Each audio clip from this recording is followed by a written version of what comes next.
Hi, I am Michael. I am a small business owner, improv artist. I am always mental health surviving, and I'm finally a paid actor. I was just paid for my first gig. And as always, I'm very, very neurotic. But most of all, I'm a TV host and your host for what we call the Second Scene podcast. It is a Dweebs Global production where you can go for free mentorship help. Anything from resume writing to mental health, they have someone there to help. That is dweebsglobal.org. That is why we do this.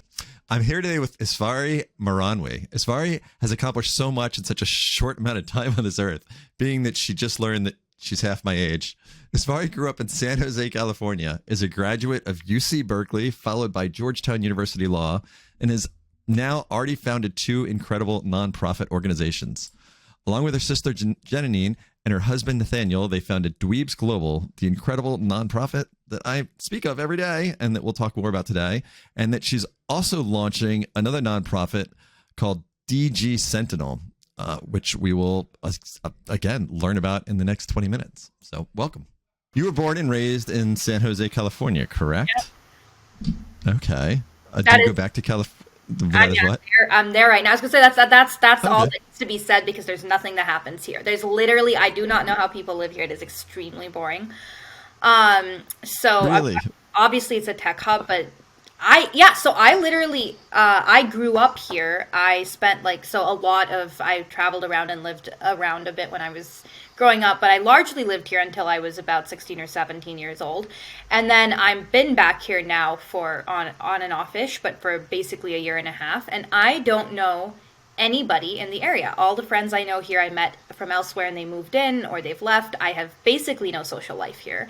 And every other city that I've ever lived in, and many cities I've never lived in, like Los Angeles or London, I know so many people. Every time I visit any of these cities, I meet more people in like a week of visiting than I've met in living here a year, because there's just like, it is a suburb place with very, very competitive people who aren't okay. Friendship thing. So yeah. No, so the competitive, it's anti-friendship. It's yeah. hard. Yeah. Right. When you say competitive, were you raised in a competitive a competitive home with parents that wanted you to be competitive? Like, what was the pressure like? Well, first of all, what's your heritage? Like, where are your parents from? Yeah, so my parents are from India, and they're from different parts of India, which made it actually really challenging to grow up in the Bay Area because in the Indian community here is very, very siloed. So my mom is from Bombay, Mumbai, and my dad's from the south, Chennai and Bangalore. And so growing up, right, like the Tamilians wouldn't fully accept us because we aren't fully Tamilian. My sister and I aren't fully Tamilian, and people from the north would. So different states in India. So like being Tamilian, being from like Tamil Nadu in India, they're like a very strong clique. So like Kamala Harris, for example, is part Tamilian, and she's actually from this community in the Bay Area. So Tamilians generally support other Tamilians, and they don't like people from North India. So they thought my mom was from North India, so it was harder to socialize. So what I'm sort of getting at there is that I grew up in a less competitive environment, partly because I did not have a ton of close Indian friends. So, we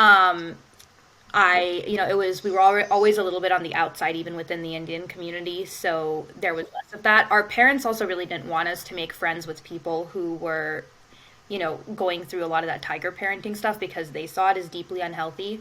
There's still a lot of subtle pressure and a lot of expectations on like what you should achieve in life, but I think that it was a lot better for me than like for most of the people I grew up with. Oh, okay. Yeah, we all, not to stereotype, we all have stereotypes of Indian parents and Indian kids being like the smartest in the school, working the hardest with the most pressure to become a doctor, or so I guess I was wondering how true that is. I mean, I think there's a lot of that in the Bay Area. In fact, I would say like that's just a Bay Area stereotype at this point. I grew up in the only Asian majority district in the continental United States, meaning outside of Hawaii. And that culture has permeated absolutely everything here. It's part of why I felt like I had a lot of trouble making friends. It's everybody here has that attitude of like, how successful am I? How big is my house compared to other people? How big is my lawn? How big is my TV? How big is my car? And like literally everyone does that with everyone else here. And it's just something that I never respected or got into, or think is healthy or like value at all. So it's really hard. And I think it's hard for everybody growing up in that. And then if you grow up in that and stay here and you never live anywhere else and realize the rest of the world doesn't work like that, I think it's really sad. Yeah, I don't think that's just a San Jose thing, though. I think that's when you live in or from kind of a wealthier area, you kind of get trapped in that. I feel like, I'm moving to Spain, and part of my reason for moving to Spain is because of the same reason, because I just feel like it's keeping up with the Joneses. It's just that feeling. Yeah, I actually love living in Europe because I think it is a lot better in a lot of Europe, partly because there are such things as cities in Europe. It's amazing, there's like a building and there's another building and there's a subway or a public transportation you can get from point A to point B. It's like a city. It exists. I swear, one of the big problems that I have with California as a whole is there's too much driving. And nobody lives next to anyone. You don't have kids playing in the street. You don't have people running around. You don't have shops that you can walk to. I have to drive to my nearest grocery store, and I live in the center of one of the biggest cities in America. So I do think a lot of that is better in Europe just because cities were constructed to be cities first. And in America, it was all constructed to be car first. So Right. that drives a lot of problems. I completely agree. Yeah, and where I live is the same thing. I have to drive 10 minutes to get to a grocery store. Yet I'm in like the closest suburb to the city as I could possibly be, and it's same thing. So you and I met at an improv class. Yeah, you were taking the improv class with your sister. That was wild. Yeah. So I absolutely think every adult should take improv. I've been like advocating for it for everyone since then. I have like no filter and never have. Jenny sometimes jokes improv was not good for me because I, as it is, did not get embarrassed and would do embarrassing things publicly. But I think it is awesome. It's like one of the most fun things you can do as an adult, like to just get to cut loose and like be who you are without people judging you. So I love improv. I'm a huge advocate for improv. I think it greatly improves like work skills, leadership, humor, ability to just relax. Yeah. I completely agree. I actually have my improv group practice, my troupe we practice right after this interview. So cool. That's what I'm doing this evening. Yeah. I was going to ask, like, how's the troupe going to work when you are off in Spain? Are you going to find a new troupe there as you learn Spanish? You'll do Spanish improv. No, I won't. I'm doing Pimsleur every day right now for like 45 minutes, and then I don't know that I'll ever learn Spanish, but I am desperately trying. I found an English-speaking one in Spain that I'm already going to be a part of, that I'm already emailing with. Yeah, but I'm going to miss my troupe here, and I'm going to come visit all the time because I love them. I've been with them now for like 3 or 4 years. I mean, we're a tight little crew. Yeah, they're awesome. Yeah, whenever I settle down, I really want to be a part of an improv group and like regularly perform and regularly practice and all because I think it's awesome and I love it. I think you and your sister were so funny in it, so you definitely should. we were great. Our team was awesome because I've seen and done various improv stuff, and I think that was like really that was like one of the best that I've ever been a part of, seen or been at, and that was like level 1 group improv with a bunch of random people from around DC. Like nobody had much experience, but nobody was the weak point, which I thought was usually you always have a group and there's always someone you're like, please don't let me get paired with that person in scenes. And I did, like, that was just such a strong, cool group. It was called Team Darkness. I have a very dark sense of humor, and I guarantee you we said and did things that were probably not actually, I feel like we were actually really, I feel like we were ahead of the time because we did this improv pre-pandemic, but I feel like a lot of our skits were about things that ended up being issues during the pandemic or post-pandemic. It's wild to think it was that long ago. I just remember you and your sister laughing all the time. That's because our improv coach, she thought it was hilarious that like Jenny and I kept doing the same things at the same time. Yeah, you did. You were speaking for each other constantly. I know, and I don't. It wasn't even intentional. Like when we would do some of those like improv skits where you just like decide a phrase and you decide an action, or you think of a word and you try to match. We weren't even trying to be that in sync, and it was hilarious because I felt like it was a side improv skit every time we were performing because there would be the whole internal skit with me and Jenny reading each other's minds and our teacher getting mock frustrated. It was great. That's what it was. So you were always super motivated, obviously, and super smart. Yes. You went to Georgetown University Law School. Yeah. First, you graduated from UC Berkeley, which is an awesome school and a really hard one to get into and then graduate from. And what were your plans when you went to law school? Have you always known what you wanted to do?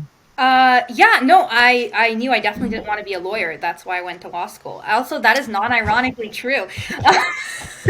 I practiced law for a little bit after, and then I switched into running nonprofits during the pandemic, apparently accidentally. Most of my career has been very accidental, and I just kind of fell into the next thing and the next thing. I wanted to go to law school because I wanted to do like world-changing stuff in general, and I was aware it was a career that led to things like policy, politics, because back then when I originally applied for law school, politics was less broken. During my time in law school, I was like, yeah, that's not a thing that I think is going to affect anything positively anymore at all. But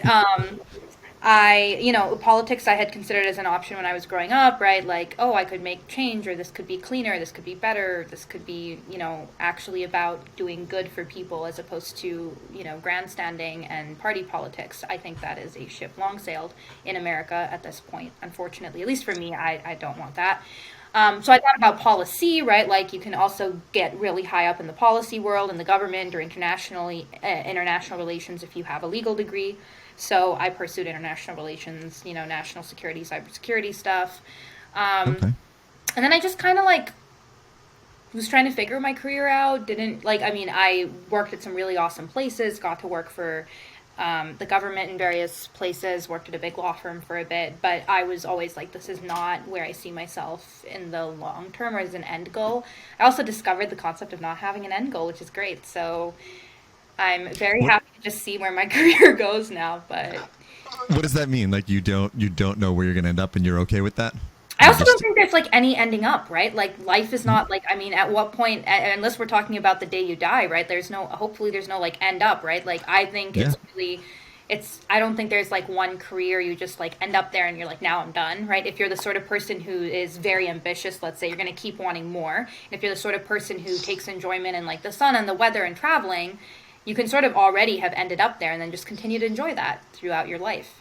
So, I have become a far more day-to-day oriented person. Like I want to walk in the sun and spend time with my dog and do improv and just have fun in life, and that's something I can achieve every day, and while I'm working on things that are really important to me. So of course I have goals for where the Sentinel ought to end up and where Dweebs Global ought to end up, and it would be nice to grow in these ways, but I also am very capable of enjoying the good we're able to do right now and be like, oh, this is a cool place right now, and even if it all ends tomorrow, I'm okay with the decisions that I've made. So right. Are you okay slowing down? Because usually people that I meet that are so motivated or so ambitious and No, I'm not ambitious. At least classically ambitious, I'm not. I don't like money, fame, or I don't know what classic ambition. I'm not very motivated by those things. I did slow down. So my goal with early pandemic, because it happened to coincide with a time where I was taking a sabbatical, and I wanted to just take a few months off and travel. I obviously did not travel, but I wanted to take a few months off and travel and just relax. So when the pandemic hit, I wasn't doing anything. And then within 2 months, Dweebs Global was this massive movement and had hundreds of volunteers and stuff. So I think I'm incapable of sitting and doing nothing. So I will. There you go. So you just went from saying you could sit and do nothing and enjoy the quiet. I can enjoy the moments of doing nothing every day, but I've noticed if I have actually nothing to do, I find something to occupy my time with. But I enjoy it. I don't I try not to find work I dislike. So. Well, okay. So during the pandemic, you couldn't sit on your hands and do nothing. So your sister, and your husband all came up with Dweebs Global. Where did this start? Because it's become very large, and what was the seedling? Yeah. So it was entirely accidental again, sitting around in my parents' attic because we had packed up everything in storage and were prepared to travel. And then it was March 2020, and we sort of were just sitting around playing board games, figuring out what we wanted to do, and whether we were still going to take a couple months off before going back to work or what we were going to do. And we just offered to help people with their resumes and mental health support and stuff if we could personally help people, because there was all this fear about the job market and about how people were really struggling during the pandemic. And we thought that everyone was going to go back to work after the lockdown in Virginia ended, which had been predicted for the end of April or May, and then it extended and extended. And extended. Yeah. So, but originally it was just a couple weeks. We were like, hey, while we're sitting at home for a couple weeks before we travel, before we do whatever comes next, we're happy to help ourselves. And then obviously I just got flooded with requests. The post that I had done went viral, and literally people were like, there were 100 people who wanted resume edits and 100 people who wanted career advice and support, and some were in careers I did not know anything about and could not help them with. And a lot of people messaged me or messaged us to say that, hey, I'm willing to help you help other people. Like if someone has a tech question, I have a background in technology, or I am in leadership management and I'm happy to give advice on human resources or other things. So yeah, they offered to help us help other people, and then somebody had the idea, why don't you list all our names on a website somewhere so people can decide whom they want to reach out to. And then that's sort of how Dweebs Global started. Just went from one thing to another, and I was like, sure, I guess this is what I'm doing now. This is what sitting on my hands has turned into. Yeah. Turned into carpal tunnel syndrome. I should have kept sitting on my hands. I had bad carpal tunnel by April because I was like trying to respond to like all these resume requests and career advice and help every day, and I had really bad carpal tunnel. Eventually, I remember I took like 3 or 4 days completely off, where I literally basically sat on my hands because I was like, nope, we are not moving these hands anymore. So. Wow, it grew quickly. It did. It grew very quickly, and then it just grew from there, and it had like all these different offshoots, and actually the Sentinel is one of them. So it has continued to grow, and it's really exciting to see all of those successes, and to see the changes we're making as we try to make it easier for humans and offload a lot of the like mentor-mentee matching onto like computer algorithms or AI or just an automated system. It's really exciting to see that happen, and to remember just how long those things take to do by hand when I did them by hand early on. Right. Jenny's been doing them by hand, and so it's just interesting to see the progression when you've, I guess, been doing something since the beginning. So in all of my introductions, I talk about Dweebs Global, so that's why I do this podcast. But give in your words a brief description of what Dweebs Global is. Free mentorship and mental health support to people around the world using an easy-to-use one-stop contact form. Huh? Something like that. Does something like that. It's briefer than mine. I push it a lot more. You'll really advertise. Yeah, I know. I've really sold that. I actually think one of the most unique things is just how easy it is to use, right? Like if you need help, we'll do the work for you. We get that it's really hard to ask for help. Because I think one of the big things people forget, and I know I have been to so many doctors who forget this, is it is a lot of work to just ask for help, or to be like, I have something that I want to fix. I want you to help me fix it. And just going and doing that takes so much effort. And I think a lot of programs that are designed to help people make you do way too much work, where they're like, write 3 drafts of your resume, send this application in to see whether or not you qualify for free support, write an essay about why this is important to you, send us a really well-written email. Like a lot of people advise with networking online, you have to really do research into who the person is, and then send a very well-written message, email 10 people, and maybe one will respond. That's a lot of work. And for people who may also be struggling with anxiety or depression or just general life being very busy these days, that can be a lot. So, I mean, I think that is the main sell point, is that it is really easy to use and really obvious and free. Obviously, free is good. But that's what's unbelievable, is it's free. So it's like there, and what you guys turn into. What have been some? Can you tell me any like the wilder requests? Yeah, I mean, I anonymized, but sure. I feel like one of the wildest things that I think we routinely receive is people who want help dating, which we do not do. That's not like our thing. I mean, we obviously have mental health support for people who may have had mental health concerns surrounding it, and so maybe sometimes people, that's the angle they're intending to go for. But we've definitely received people with like, I'm looking for a hot young Indian wife, and I'm like, not us. Try Shadi.com. So yeah, I'd say those are always fun, and we're always very like that's not I got you. Most of them mean well, I guess. They're just yeah. I hope so. I hope so. Well, one of the aspects of Dweebs Global that I think is probably the most helpful to people is for the mental health. Just I know I've had a lot of mental health issues through my life, luckily I've been able to like afford psychiatrists and therapists and, everything else I need. But so many people out there don't have those resources or don't know how to reach out to them or just are too afraid to reach out to them. Yeah, no, absolutely. I think that is very, very important. And I think another thing is in many countries you can't reach out. Even if you can afford to, there's too much stigma. It goes on your permanent record. We help a lot of veterans in the United States, and we hear a lot from veterans even in the US, which is a major rich country, presumably can afford healthcare for its veterans, and active duty military members.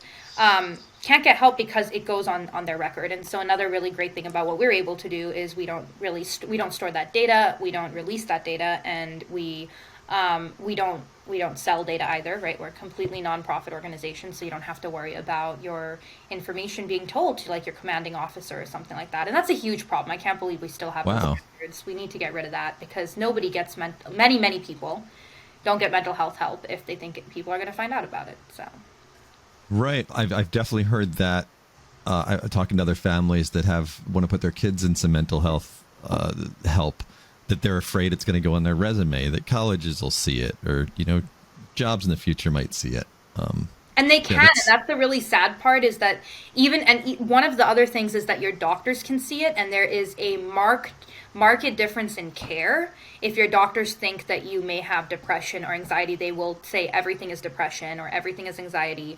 There is like a proven difference in how much pain medication they'll give you and whether or not they think you're faking it to get pain meds, in the way that they treat you on treatment plans. So even just within the medical system, within the people who have a legal right or who you have not protected your information from, like people who can see your diagnosis, even that can have huge life impacts. And so there's a lot of stigma to getting help. And then I also think even though we have destigmatized things like anxiety and depression, we haven't necessarily destigmatized other illnesses.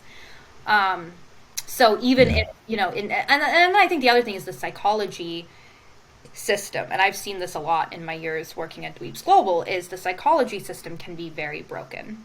So our ability to serve as sort of like a hotline with trained mentors as opposed to licensed psychologists in your country who are going to diagnose you and do the more official side is for a lot of people, they come to us after they've not been able to get the help that they need through the system. And a lot of it boils down to they're treated like a clinical patient with symptoms A through Z. Do they fit a checklist? If not, this is what we can do. We help move on. And it can be very hard to find a good psychologist or therapist who will listen to you. And that's why a lot of people turn to hotlines, whether ours or other people's, because there's this huge gap in care.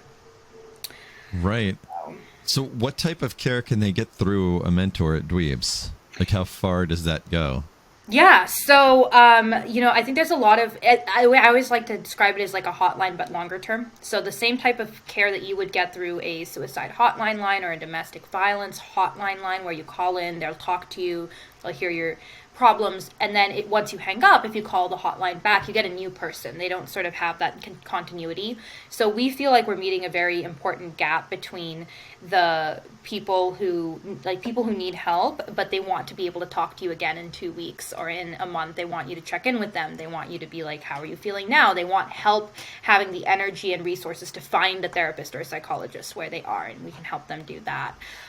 Or they just want somebody to talk to make sense of the things going on in their head, and they want a mentor, a third party to look at their life and sort of coach them.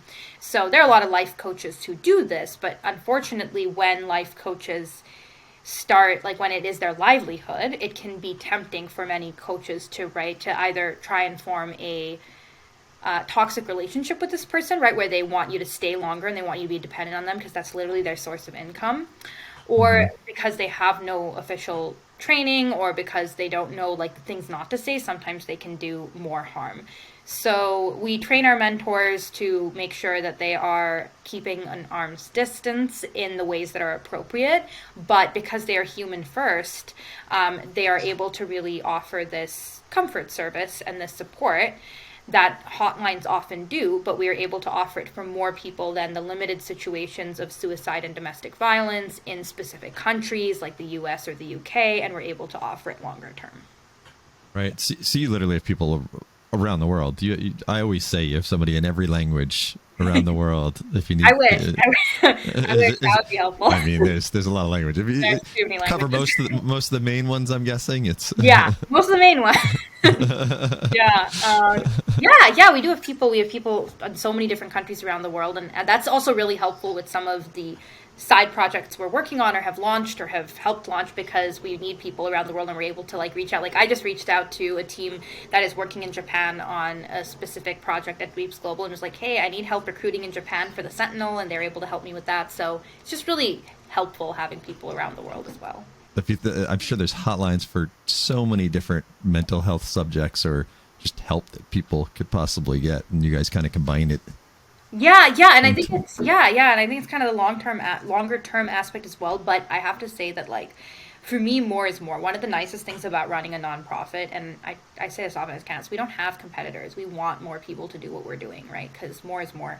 There are always more people who need help, and we're not like, this is not a finite bucket game. I wish more people in general looked at the world like that, but unfortunately we do live in a society where we do teach a bit of competition from a very young age, so. That's what it's all about.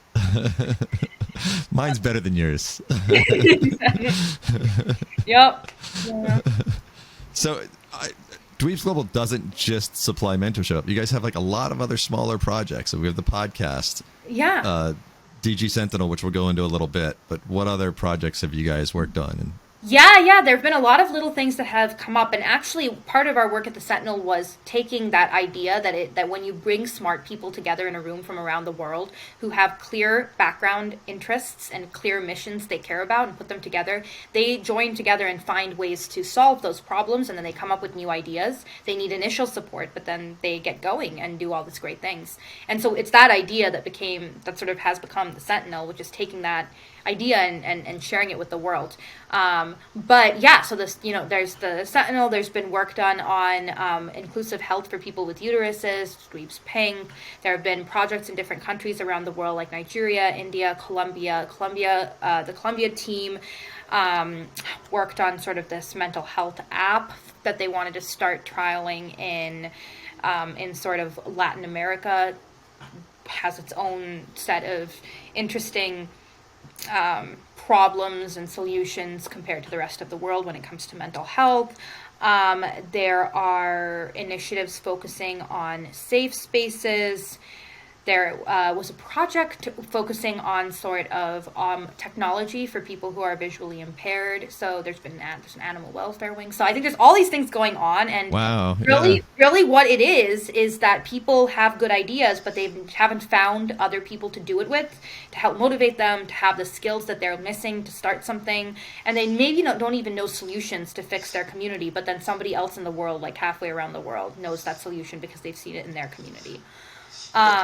So I think that's what's really exciting. I love that model. I think there's so much good that can be done with it, and there's also a huge gap it meets, because I was looking at research lately, and apparently people are not having as many friends as they should anymore. Apparently it's like the majority of Americans don't have close friends, or don't have somebody to take them to the airport, or looking for more close friends in their inner circle, spend too much time alone. Especially post-pandemic, it's gotten even worse. And so I think not only is it providing such a great service for the people this community chooses to help, but just providing a community in itself is very valuable for members. Yeah, and any study out there that's been done on it will show you that one of the keys to longevity is a close-knit, like, friendship group. So that's so important. So important. It is. It totally is. Yeah, I think a big part of it, though, is even just having that connection. Yeah. Like, just the human nature, our human nature is to have connections with people. So it's almost not even like what you're learning from them or what you're getting from them. It's just the simple fact of feeling that connection, like a love between people. Yeah, no, entirely. And I think another huge thing is like we've that thing you said is so beautifully well said, and I think we need to transition back into that, because I feel like the model of friendship that is being touted right now, that I see online, that I see people recommending in these articles that are like how to fix the friendship gap, they're all focusing on what you can get from people. And it's like a very quid pro quo transactional relationship where it's like, this person maybe is wealthier, they're going to take you out to dinner, but you have more time to listen to their emotional woes, and then maybe later on you'll be wealthier and you take them out to dinner, or like you're going to take care of their kids on Thursdays and they take care of your kids on Fridays. And I'm like, that's important. Like, community you can lean on is important, but that's really like sort of beside the point. It's just make friends with people you like because you like them and you want to hang out with them and you love them. Yeah. crazy revolutionary idea, and I almost What? yeah, right, like what? And I almost feel like having like a group mission where you're doing it for someone else, so now there's like nothing you're hoping to get from that person. They're not hoping to get anything from Mhm. you, right? Like and you can just have this like non-burdensome relationship where there's no expectations, like the burden of expectation is just Yeah. so much more authentic and fun. Also, I feel like networking is not friendship. I mean, I don't care how controversial that is, but a network is not a friendship. I can't deal with one more person telling me they have a whole bunch of friends online on LinkedIn, and what they mean is network, and they're like, and I can raise this much money from this group that's why I can prove I have closer friends. And I'm like, that's not that's a good thing. That's a thing. It's not friendship. That is not friendship. It's yeah, I don't want to name names, but there's people I've gotten back in touch with from my past and been like, "Oh my God, it's so nice." And then all of a sudden they're trying to sell me something, or they're trying to, and I'm like, "Whoa, was that really what this was about?" Oh man, like just like no, like I hate that. This is no, that keeps happening to me, and I hate that because I'm like, I literally do this for free, y'all. Literally, just message me asking for the thing, and I will do the thing. Stop wasting my time on this meaningless coffee chat that's wasting my time and yours when neither of us has any interest in a relationship. And then you're gonna tell me this like. Like 5 meetings down the line, oh actually I really want to know if you would connect me to this person you know at a law firm. Like, just ask. If I can do it, I'll do right. it from the get-go, and if I can't, it's not going to change in 5 coffee meetings where you pretend you like my hair, okay? I'm a very no BS person. I just So Dweebs Global, DG Sentinel came out of Dweebs Global. yeah.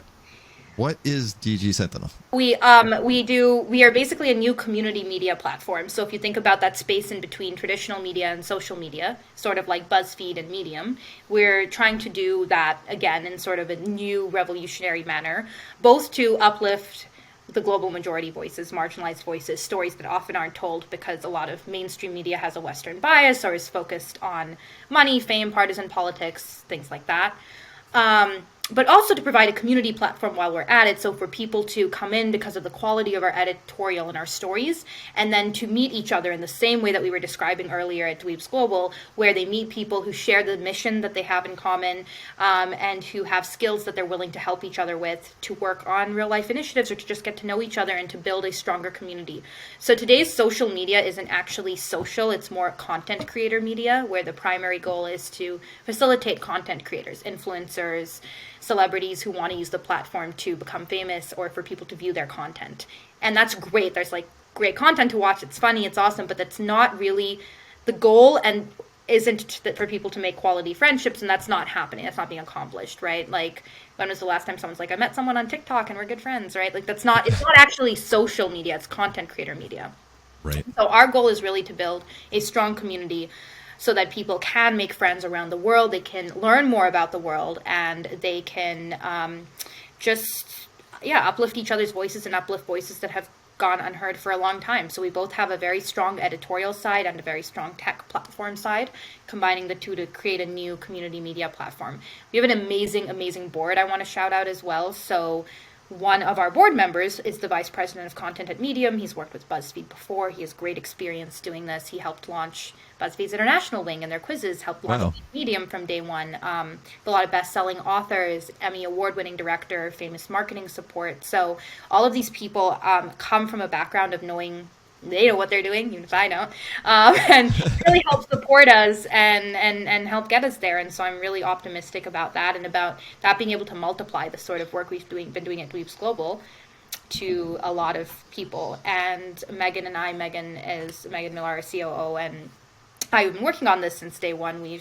Our goal is really to make our volunteer community very, very strong and representative of the world. So she is British Australian, and we are doing our best to actually make sure that our team is global and represents the people we're trying to uplift and the peak stories we're trying to tell. So it's been super exciting, and Megan is also incredibly and supremely competent in all the ways I'm not.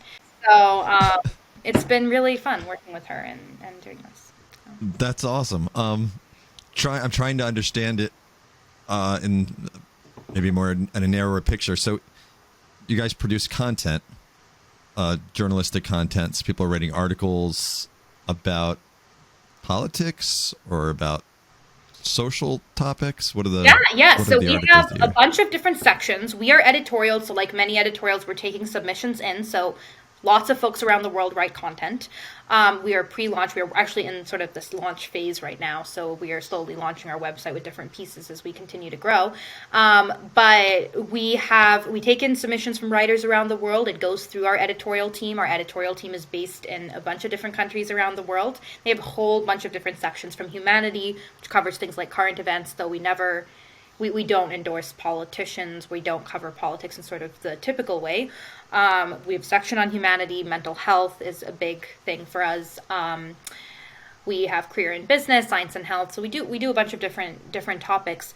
One of the things that is very important to us that we were inspired by Medium on is all of our stories have a personal angle. So sort of, why is the writer the person to write this story? How have they lived this experience? How have they gone through something? What is their personal experience that they're adding to this? And the reason that's so important to us is because we feel that a lot of journalists who get flown in to many countries around the world, they miss the application of the things that they talk about to the people on the ground. And so, our storytelling is more authentic as a result. And then also, it's just a lot more fun to hear it from people who are living through it. So when you read a lot of journalism, there's a lot of research to show that people don't finish the article. Maybe they miss the research, they miss the point, they glaze over by paragraph 3. And a part of it is that there isn't that personal story. It's all told in sort of that journalistic speak, and every story sounds the same. But if you tell a story, or if it's a person's experience, people read a lot longer and they remember a lot more of it. So that's another thing, a common thread, I think, that goes through all of our pieces, regardless of the subject matter. Okay.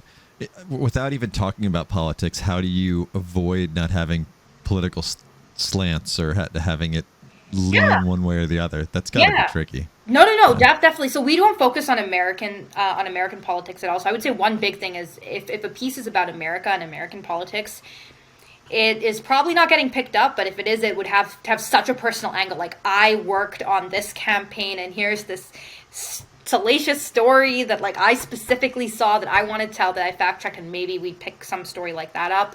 We really want to raise more awareness of the rest of the world. I think American politics specifically is overcovered, but then beyond that, right, the writer is sharing their truth, they're sharing their story, and they may have, I'm assuming everyone has, their political opinions and their story, but our editors are not sort of changing that, or they're not writing their own pieces. We will probably have editorials, but they're not going to be political. Got you. And then what's the social aspect of it? How does this bring people together and make connections? Yeah, so we have a really awesome designed sort of platform that I think looks really cool and innovative. Shout out to Ashish, who is our UI UX designer on that we're rolling out. And I think it's sort of the essence of what social media intended to be, almost, or what I thought social media intended to be when it first came out, where it's about making connections with people. We don't reward people for a ton of viral posts or about content or for content creation. It's not competing with sort of today's social media, which is mostly about that content creation angle. But it does provide a very strong community system where people's profiles really focus on my mission is gender equality. I live in India. I care about gender equality, and my superpowers, or the skills that I'm willing to use to help fulfill this mission, are XYZ. And so you kind of get to meet other people who are like you, who care about similar issues, who want to get to know other people in the same space. We don't let anybody write articles. So all of our articles go through editorial. So while people can comment, while they can put posts up, while they can respond and repost other people's posts, the ability to post articles, and at this point, the ability to post video content or photo content, it's entirely through our editorial team and is vetted. So our goal right now is to build a strong community of early adopters who are the type of people we want to collect into this community, and to reward them for joining, and to build a community and to get feedback from the community on how our social platform operates, to get global feedback. We've had brainstorming sessions with people from, 15 plus countries around the world coming in, because our volunteers are so global, to talk about what works and doesn't work for them on social media platforms and community platforms that exist today. And then to take that feedback and to continue to grow in that way. And one of the big advantages there is we're a nonprofit. So there are a lot of for-profit companies that try to do this. And one of the main failure points, we've seen this with Twitter, is eventually there is that profit motive. And so if there's an offer for buyout, if all the stocks are controlled by certain people, you might lose the platform that you originally started with, or the ability to control the honesty and the data security of the platform you started with. And because we are a nonprofit, we don't run those risks.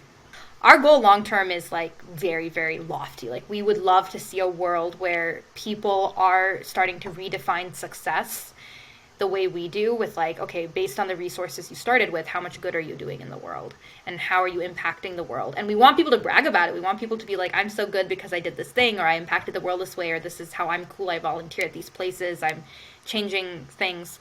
And we want people to be less keeping up with the Joneses with cars and houses and money and like followers and fame. And like, instead of that, you want to keep up with the Joneses, like, let's get people competing about their impact on the world and how successful their missions are and how they're working on them. Got you. It just sounds so grand. I can't imagine the undertaking and what you've been through and what your team has been through. It sounds like you have a wonderful team. So yeah. Well, you know what? I would not do any of this without Megan. I say this, like, every podcast I'm on, I feel like turns into a little bit of a Megan fan club. But I mean, that she is just a wizard. All right. Thank you so much, Michael. So good seeing you and hanging out. Likewise. See you soon. Yes.